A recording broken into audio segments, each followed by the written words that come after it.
السلام علیکم ورحمۃ اللہ وبرکاتہ۔ نحمدہ ونصلی ونسلم علی رسولہ الکریم وعلی آلہ واصحابہ اجمعین، اما بعد فاعوذ باللہ من الشیطان الرجیم، بسم اللہ الرحمن الرحیم۔ لقد من اللہ علی المؤمنین اذ بعث فیہم رسولا، صدق اللہ مولانا العظیم۔ درود شریف پڑھیں، اللہم صلی علی سیدنا مولانا محمد معدن الجود والکرم وآلہ وصحبہ وبارک وسلم۔ محترم سامعین، نبی کریم صلی اللہ تعالی علیہ وسلم کی مبارک میلاد کے موقع پر حضور کی مدنی زندگی کا سلسلہ جاری ہے۔ گزشتہ کل نبی کریم صلی اللہ تعالی علیہ وسلم کا حضرت ابو ایوب انصاری رضی اللہ تعالیٰ عنہ کے گھر تشریف لے جانا، جو حقیقت میں حضور ہی کا گھر تھا، اور طبا حمیری جو یمن کا بادشاہ تھا، جو حضور کے تشریف لانے سے 1000 سال پہلے ایمان لے آئے، ان کے تعلق سے بیان ہوا تھا۔ حضرت ابو ایوب انصاری رضی اللہ تعالیٰ عنہ وہ خوش نصیب صحابی ہیں جنہیں حضور کی اور آپ کے مہاجر صحابہ کی میزبانی کا وہ شرف حاصل ہوا۔ امام مسلم نے حضرت ابو ایوب انصاری رضی اللہ تعالیٰ عنہ سے یہ روایت نقل کی۔ آپ نے فرمایا کہ جب رسول اللہ صلی اللہ تعالی علیہ وسلم میرے گھر میں قیام پذیر ہوئے تو سرکار نے مکان کے نچلے حصے میں رہنا پسند فرمایا۔ حضرت ابو ایوب کہتے ہیں کہ میں اور میری بیوی ام ایوب مکان کے اوپر کے حصے میں رہتے تھے۔ ہم نے عرض کی، یا رسول اللہ، ہمارے ماں باپ آپ پر قربان ہوں، حضور ہمیں یہ بات بے حد ناگوار ہیں کہ حضور ہم اوپر والے حصے میں رہیں اور آپ نیچے میں۔ یا رسول اللہ کرم فرمائیں، آپ اوپر والے حصے میں تشریف لے جائیں، ہم نیچے والے حصے میں آ جائیں گے۔ سرکار نے فرمایا، ان ارفق بنا وبمن یخشانا ان نکون فی سفل البیت۔ حضور نے فرمایا کہ میرے لیے اور ملاقات کرنے والوں کے لیے یہ بات آرام دہ ہے کہ ہم نیچے والے حصے میں رہیں۔ حضرت ابو ایوب کہتے ہیں کہ نبی کریم صلی اللہ تعالی علیہ وسلم نیچے والے حصے میں رہے۔ ایک دفعہ ہم اوپر رہتے تھے اور پانی کا جو مٹکے کا گڑھا تھا وہ ٹوٹ گیا۔ میں اور ام ایوب ایک لحاف لے کر اس پانی کو اس کے ساتھ جذب کرنے لگے کہ کہیں اچانک یہ پانی رسول اللہ صلی اللہ تعالی علیہ وسلم پر نہ ٹپکے۔ وہ چھتیں تھیں جو کھجور کے پتوں وغیرہ سے بنائی جاتی تھی۔ ان کا ادب دیکھیں اور نبی کریم صلی اللہ علیہ وسلم کے آرام کا خیال دیکھیں۔ کہنے لگے کہ ہم پوری رات بغیر لحاف اٹھے ہوئے، اسی ایک ہی لحاف تھا ہمارے پاس اور کوئی لحاف نہیں تھا، ہم پوری رات اسی بھیگے ہوئے لحاف کے اس میں بیٹھے رہے، مگر اس بات کا مکمل خیال رکھا کہ کہیں حضور کو ایک ذرہ برابر بھی تکلیف نہ پہنچے۔ حضرت ابو ایوب انصاری رضی اللہ تعالیٰ عنہ بار بار حضور کی بارگاہ میں عرض کرتے، یا رسول اللہ، حضور اوپر والے حصے میں تشریف لے جائیں، ہمارا دل گوارا نہیں کرتا کہ ہم اوپر ہوں اور آپ نیچے ہوں۔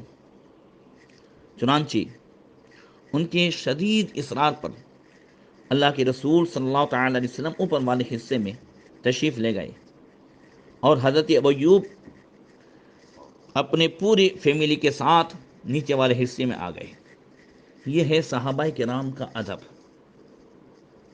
حضرت ابو ایوب بتاتے ہیں کہ ہم رات کا کھانا تیار کر کے نبی کریم صلی اللہ تعالی علیہ وسلم کی خدمت میں بھیجا کرتے۔ جب حضور کا کھانا جب واپس ہم میں پہنچتا تو ہم لوگ تبرک کے طور پر حضور کا بچا ہوا کھانا کھاتے اور پیالے میں حضور نبی کریم صلی اللہ تعالی علیہ وسلم کی مبارک انگلیوں کے نشان تلاش کرتے، اور جہاں ہمیں وہ نشان معلوم ہو جاتے ہم وہیں سے کھاتے۔ اللہ اکبر، کیا ادب تھا! پوچھیں کوئی حضرت ابو ایوب سے کہ کہاں لکھا ہے کہ حضور کا بچا ہوا کھانا وہ بھی جو ہے جہاں حضور کی انگلی کے نشان ہوں وہیں سے کھایا جائے؟ ہاں ہاں، لکھا ہے قرآن میں۔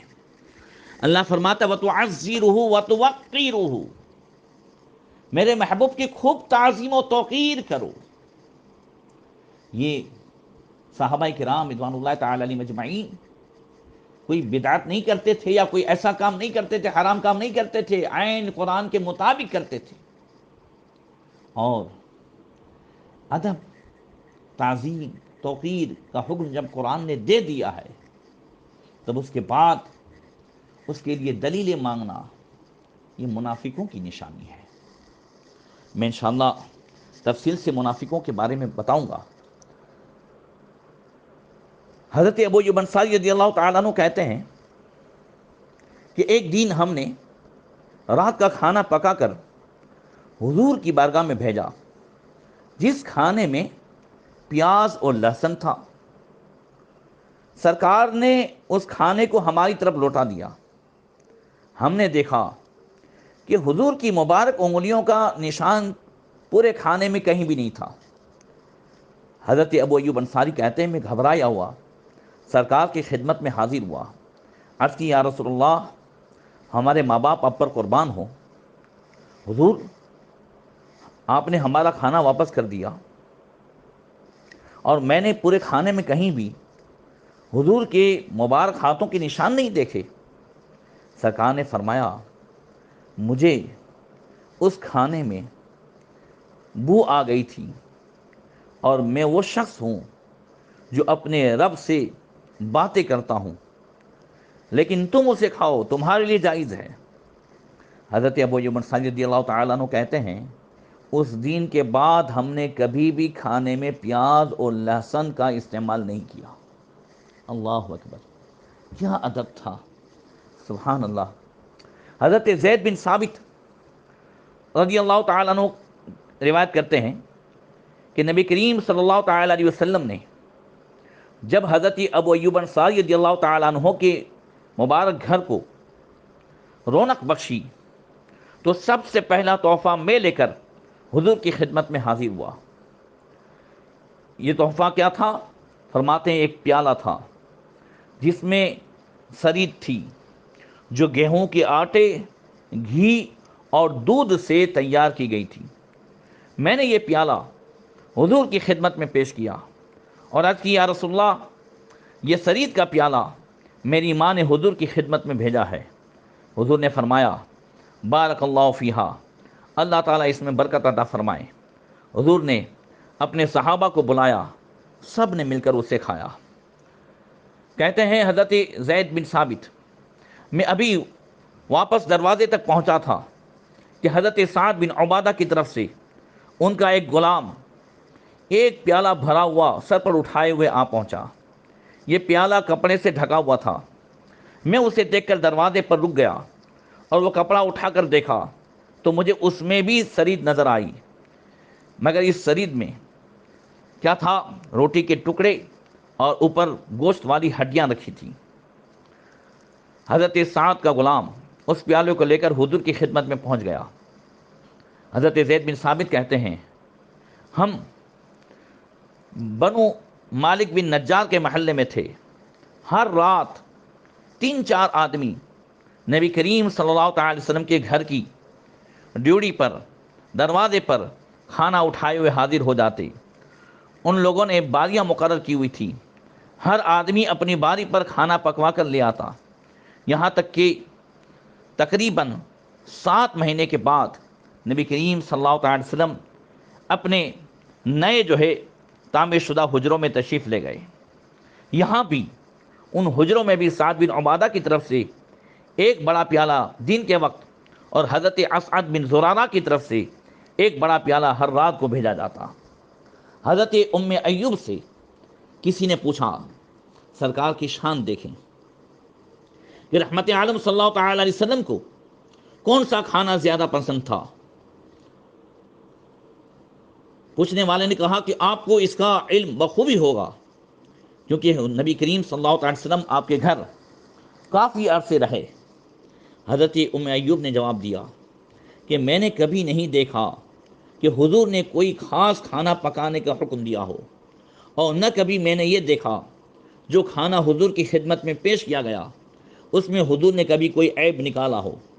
البتہ میرے شوہر حضرت ابو ایوب نے مجھے بتایا کہ نبی کریم صلی اللہ تعالی وسلم نے ایک رات اس بڑے پیالے سے رات کا کھانا تناول فرمایا جو سعد بن عبادہ نے بھیجا تھا، اور جس میں شوربہ تھا۔ میں نے دیکھا کہ رسول اللہ صلی اللہ تعالی علیہ وسلم نے بڑی رغبت سے، بڑے شوق سے اسے تناول فرمایا، اس لیے ہم حضور کے لیے اسی قسم کا شوربے والا سالن تیار کرتے۔ ہم حضور کے لیے ہریسہ بھی تیار کرتے۔ یہ ہریسہ جس میں گیہوں کے دانوں کو کوٹ کر انہیں قیمے میں، گوشت کے قیمے میں ملا کر پکایا جاتا۔ سرکار اس کو بھی پسند فرماتے۔ حضور جب رات کو کھانا تناول فرماتے تو کھانے کی مقدار کم ہو یا زیادہ، ہر حالت میں 5 سے لے کر 16 افراد تک اس کھانے میں شریک ہوتے، مگر پھر بھی کھانا بچ جاتا تھا۔ سبحان اللہ۔ ہاتھ جس سمت اٹھا غنی کر دیا، موجے بحر سماحت پہ لاکھوں سلام۔ اب آئیے، نبی کریم صلی اللہ تعالی وسلم تو ہجرت کر کے مدینہ منورہ تشریف لے آئے۔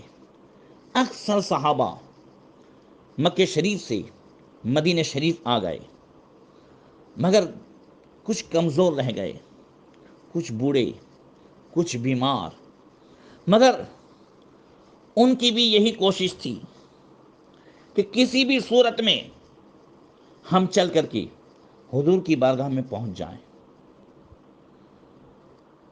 جو صحابہ جو بوڑھے تھے، بزرگ تھے، بیمار تھے، مگر ان کا شوق ہجرت دیکھیں۔ آج ہم نماز کے لیے نہیں جا سکتے، جبکہ اللہ کے رسول صلی اللہ علیہ وسلم نے فرمایا جعلت قرۃ عینی فی الصلاۃ، کہ نماز میں میری آنکھوں کی ٹھنڈک رکھ دی گئی ہے۔ ہم یہ نہیں کر سکتے۔ اور صحابہ کرام رضوان اللہ تعالی علیہ مجمعین کا جذبہ ہجرت دیکھیں۔ یہ ہجرت صرف یہ نہیں ہے ایک گھر سے دوسرے گھر جانا، یا ایک گلی سے دوسرے گلی جانا، مکہ شریف سے مدینہ شریف جانا ہے۔ اور آج جتنی سہولیات ہیں ویسی سہولیات بھی نہیں تھی، مگر پھر بھی سبحان اللہ، حضور کے ایک صحابی ہیں جن کا نام جندع بن زمرہ تھا، مکے میں رہ گئے تھے، بیمار ہو گئے۔ انہوں نے اپنے بیٹوں کو بلایا اور کہا مجھے یہاں سے نکال کر لے جاؤ۔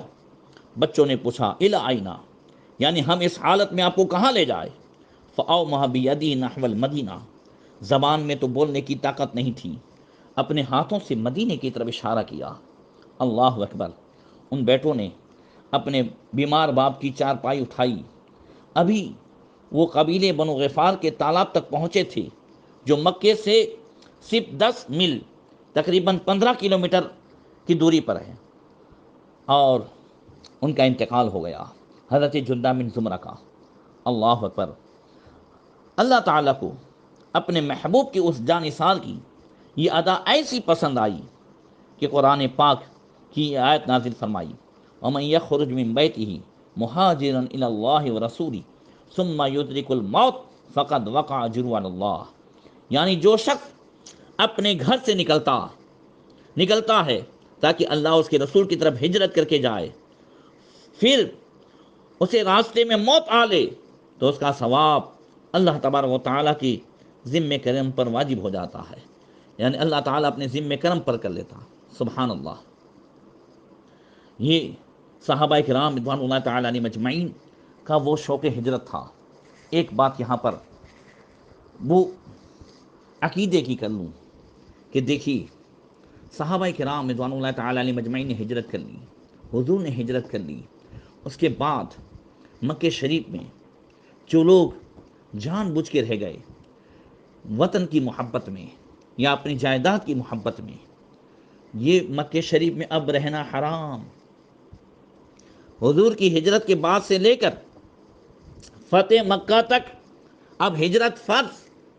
قرآن پاک کی اسی جو ہے سورہ نساء میں 5ویں پارے میں ہے، ان الذین توفاهم الملائکہ ظالمی انفسہم قالوا فیما کنتم قالوا کنا نستضعفین فی الارض قالوا الم تکن ارض اللہ واسعہ فتہاجروا فیہا فاولئک مأواہم جہنم وساءت مصیرا۔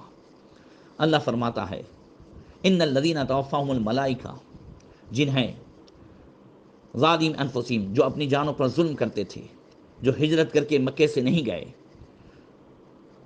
جب موت کا فرشتہ روح قبض کرنے کے لیے آیا تو انہیں اور سوالوں کے ساتھ ساتھ یہ سوال بھی کیا گیا، کس میں تھے تم، کن کے ساتھ تھے؟ کہنے لگے ہم تھے تو محمد صلی اللہ علیہ وسلم کے ساتھ، کلمہ پڑھنے والے تھے، مگر کننا نستضعفین فی الارض، ہم زمین میں کمزور تھے۔ یہ بہانہ بنایا۔ اللہ نے فرمایا قالوا الم تکن ارض اللہ واسعہ، ان فرشتوں نے کہا کہ اللہ کی زمین وسیع نہیں تھی کہ تم اس میں ہجرت کرتے، فتہاجروا فیہا، اس میں ہجرت کرتے، فاولئک مأواہم جہنم وساءت مصیرا، یہی لوگ ہیں جن کا ٹھکانہ جہنم ہے اور کیا ہی بری پلٹنے کی جگہ ہے۔ محترم سامعین، ایک لمحہ بھر کے لیے سوچیں، کیا مکہ شریف میں اس وقت کعبہ شریف نہیں تھا؟ کیا اس وقت مقام ابراہیم نہیں تھا؟ کیا اس وقت جو ہے مکہ شریف میں کیا صفا مروہ نہیں تھا؟ یا حتیم نہیں؟ کیا مستجاب نہیں؟ کیا مستجاب نہیں؟ کیا مزاب رحمت نہیں؟ کیا جہاں جو ہے دعائیں قبول ہوتی ہیں وہ مستجاب دعوات جو جگہ ہیں وہ نہیں تھی؟ سب کچھ تھا، مگر کعبے کے کعبے محمد الرسول اللہ صلی اللہ تعالی وسلم، ہاں جن کی نگاہ نے اس کعبے کو مسلمانوں کا قبلہ بنایا ہے، جن کی چاہت نے، سبحان اللہ، جب وہ چلے گئے تو اب جب تک وہ مکہ شریف واپس نہیں آئے فتح مکہ کے دن، تب تک اب مکے میں رہنا حرام ہے، ہجرت کرنا فرض ہے۔ سبحان اللہ۔ پتہ چلا کہ ساری عبادتیں ایک طرف، حضور کی اطاعت ایک طرف، کعبہ ایک طرف، حضور کی غلامی ایک طرف، یہ سب کچھ قابل قبول اس وقت ہے جب حضور کی غلامی کے ساتھ ہو، حضور کے دامن سے لگ کر کے ہو۔ اعلی حضرت فرماتے ہیں ہوتے کہاں کعبہ و مینا، خلیل و بنا، لولاک والے صاحبی، سب تیرے گھر کی ہے، کعبہ بھی ہے انہی کی تجلی کا ایک ذل، روشن انہی کے عکس سے پتلی حجر کی ہے، ثابت ہوا کہ جملہ فرائض فرو ہیں، اصل اصول بندگی اس تاجور کی ہے۔ صحابہ کرام رضوان اللہ تعالی علیہ مجمعین اور منافقین، ان میں یہی فرق تھا۔ منافقوں کے اندر نہ محبت تھی، نہ حضور کا ادب تھا۔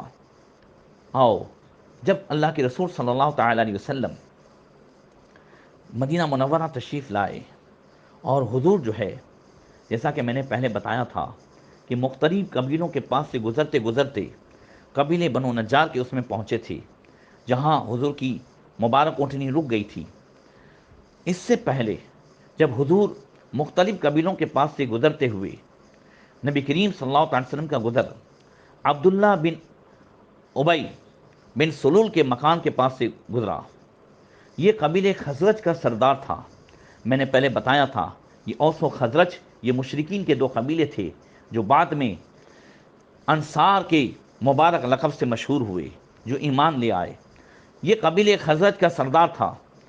سرکار نے اس کے پاس اترنے کا ارادہ ظاہر فرمایا، چونکہ یہ سردار تھا، لیکن اس کی بدبختی نے اسے اجازت نہ دی۔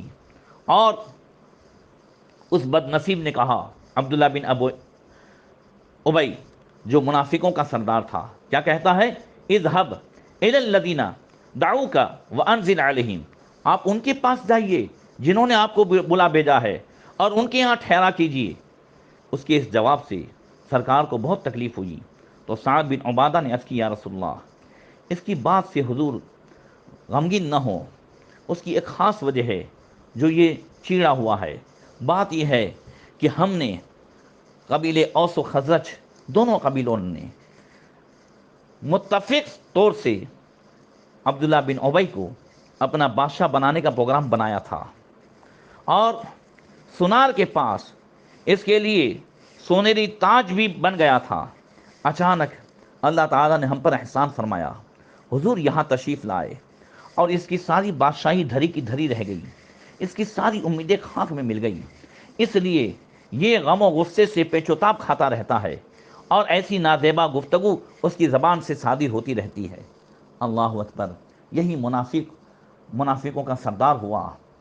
اور منافق کون ہوتا ہے، وہ کیا کرتے تھے، اور آج بھی کلمہ پڑھنے والے بہت سے لوگ کیا کرتے ہیں، انشاءاللہ تعالی قرآن و احادیث کی روشنی میں اسی ٹاپک پر آئندہ کل سے گفتگو ہوگی۔ اللہ تعالی ہم سب کو توفیق عطا فرمائیں۔ السلام علیکم ورحمۃ اللہ۔